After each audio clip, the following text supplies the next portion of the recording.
శ్రీ గురుచరిత్ర 3వ అధ్యాయం. శ్రీ గణేశాయ నమః. శ్రీ సరస్వత్యాయ నమః. శ్రీ గురుభ్యో నమః. ప్రస్తావన. సద్గురు కృప కలుగుతున్నట్టు గుర్తు నామధారకునికి వలె గురుమహిమను గురించి తెలుసుకోవాలన్న జిజ్ఞాస అంతకంతకు అధికమవడం ఇదే నిజమైన భక్తికి చిహ్నం. 3-4 అధ్యాయాలు ఈ విషయాన్ని వివరిస్తాయి.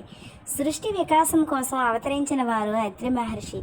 ఆ కార్యాన్ని నెరవేర్చడానికి తనను తాను దత్తం చేసుకున్న పరమేశ్వరుడే శ్రీ దత్తాత్రేయుడు.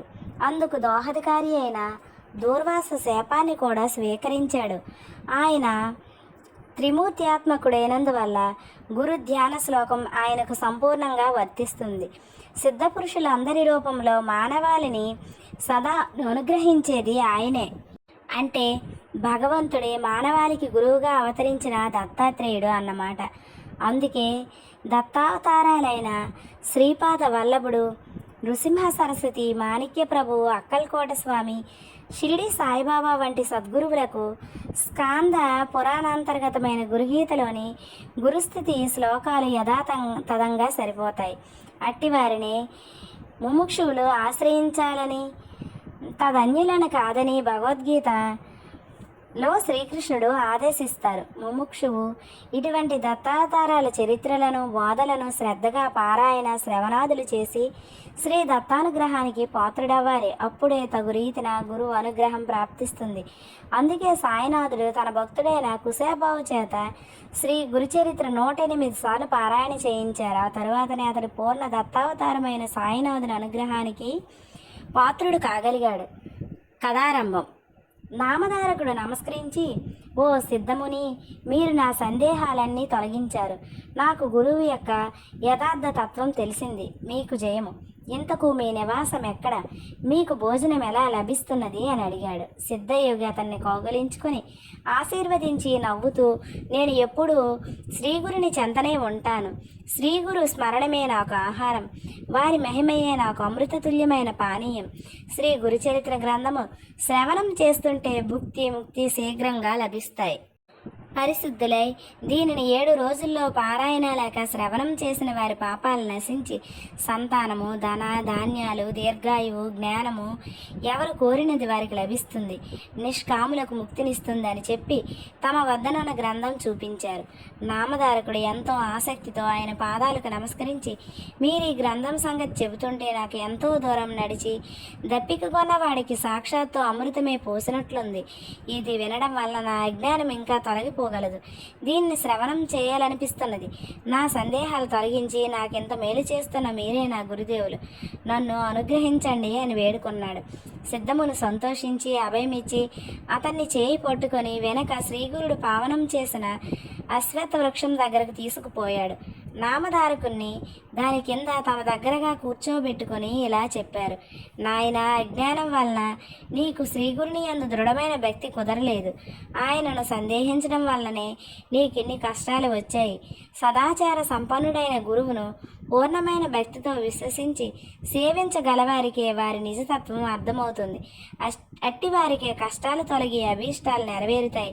నిజానికి సద్గురువు తన పరాభేదం లేకుండా అందరిపైన అపారమైన దయ కురిపిస్తుంటారు. నీరు ఎత్తైన ప్రాంతంలో నిలవజాలనట్లు డాంబికులకు ఆయన కృప లభించదు. గురువుకు సాటైనది ఏదీ లేదు. కల్పవృక్షము, చింతామణి కోరినవి మాత్రమే ప్రసాదించగలవు గాని గురువు మనం కోరని దానిని కూడా ప్రసాదిస్తారు. ఆయన స్పర్శ దీక్షతోనే మనకు ప్రపంచమంతా బ్రహ్మమయంగా దర్శింపచేస్తారు. ఆయన్నే శంకించే వారికి ఆయన ఏం చేయగలడు? తనను సంపూర్ణ విశ్వాసంతో సేవించేవారి వెంటనంటి కాపాడటమే ఆయన ధర్మం. కానీ పామరులు కష్టం వచ్చినప్పుడు ఎవరో చెప్పగా ఆయన్ను సేవిస్తారు గాని శ్రద్ధ విశ్వాసాలతో సరైన పద్ధతిలో సేవించరు. కనుకనే కొందరు అభీష్టాలు నెరవేరవు. అప్పుడు వారు తమకు గురువేమీ చేయలేదని ఆయన్ను నిందిస్తారు. నామధారకుడు ఆయనకు నమస్కరించి, స్వామి, నాకు శ్రీగురుని లీలలు వినిపించి కృతార్థుని చేయండి. శ్రీగురుడు త్రిమూర్త్యాత్మకమైన భగవంతుడు అంటారు కదా, ఆయన మొదట అలా ఎందుకు అవతరించారో సెలవీయండి అని వేడుకొన్నాడు. సిద్ధముని సంతోషించి శ్రీగురుని పట్ల నీకిట్టి శ్రద్ధ కలగడం ఎంతో శుభసూచకం. ఇంతవరకు శ్రీగురుని లీలల గురించి ఇంత ప్రీతితో ఎవరూ అడగనే లేదు. ముముక్షువులకు మాత్రమే ఇట్టి అభిరుచి కలుగుతుంది. నీకు తప్పక పురుషార్థాలు ప్రాప్తిస్తాయి. నీ శ్రద్ధ నాకెంతో ఆనందాన్ని కలిగిస్తున్నది. నీవడిగినది చెబుతాను, శ్రద్ధగా విను. జగత్తుకు మూల కారణమైన భగవంతుడు మొదట అనేకమవ్వాలని సంకల్పించినప్పుడు ఆయన శక్తి త్రిగుణాత్మకంగా మారి బ్రహ్మ విష్ణు మహేశ్వరుల రూపం ధరించింది. వాటిలో రజోగుణం ప్రకోపించినప్పుడు సృష్టికర్త అయిన బ్రహ్మరూపంలో ఆ శక్తే సర్వాన్ని సృష్టించింది. సత్వగుణము బలీయమై విష్ణు రూపంలో సర్వాన్ని పాలిస్తుంది. తమోగుణం బలీయమైనప్పుడు అదే మహేశ్వరుడే సర్వాన్ని సమరిస్తుంది. అంతేగాని నిజానికి ఆ ముగ్గురికి భేదమే లేదు. పూర్వం సూర్యవంశానికి చెందిన అంబరీషుడనే రాజు నిరంతరం హరిచింతన అతిథి సేవలతో పాటు దృఢమైన నిష్ఠతో ఏకాదశి వ్రతం ఆచరించేవాడు. ఒకరోజు ద్వాదశి తిథి ఒక్క గడియ మాత్రమే ఉందనగా దూర్వాస మహర్షి శిష్య ప్రశిష్యులతో కలిసి అతని వద్దకు వచ్చారు. అంబరీషుడు ఆయన పూజించి త్వరగా అనుష్ఠానం పూర్తి చేసుకుని భోజనానికి రమ్మని ప్రార్థించాడు. అప్పుడు ఆ మహర్షి స్నానానికి నదికి వెళ్ళి పారణ సమయం మీరిపోతున్నా కానీ రాకుండా ఆలస్యం చేయసాగారు. తిథి మించిపోతే అంబరీషునికి వ్రతభంగం అవుతుంది. అలా అని అతడు భోజనం చేస్తే అతిథిని అలక్ష్యం చేసినట్లు అవుతుంది. అందుకని అతడు ఆ రెంటిని పరీక్షించుకోదలిచి కొద్ది తీర్థం మాత్రం తాగాడు. ఇంతలో దూర్వాసుడు వచ్చి కోపించి, రాజా, నీవు నానా యోనుల్లో జన్మింతువుగా కానీ శపించాడు. అంబరీషుడు భయపడి శ్రీహరిని శరణ పొందాడు. అప్పుడు ఆయన సాక్షాత్కరించి దూర్వాసునితో, మహర్షి, నా భక్తుడు నీ శాపాన్ని భరించలేడు. అతన్ని రక్షించడం నా ధర్మం. అయినా మహర్షులైన మీ శాపం వ్యర్థం కాకూడదు కనుక ఆ శాపాన్ని నాకు వర్తింపచేయి అన్నారు.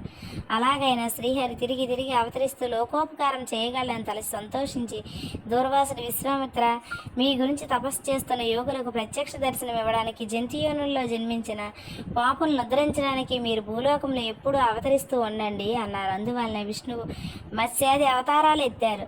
కానీ వాటిలో కొన్ని గుప్తంగా ఉండి ఉత్తమ తపస్సులు మాత్రమే తెలుసుకొని సాధ్యమవుతాయి.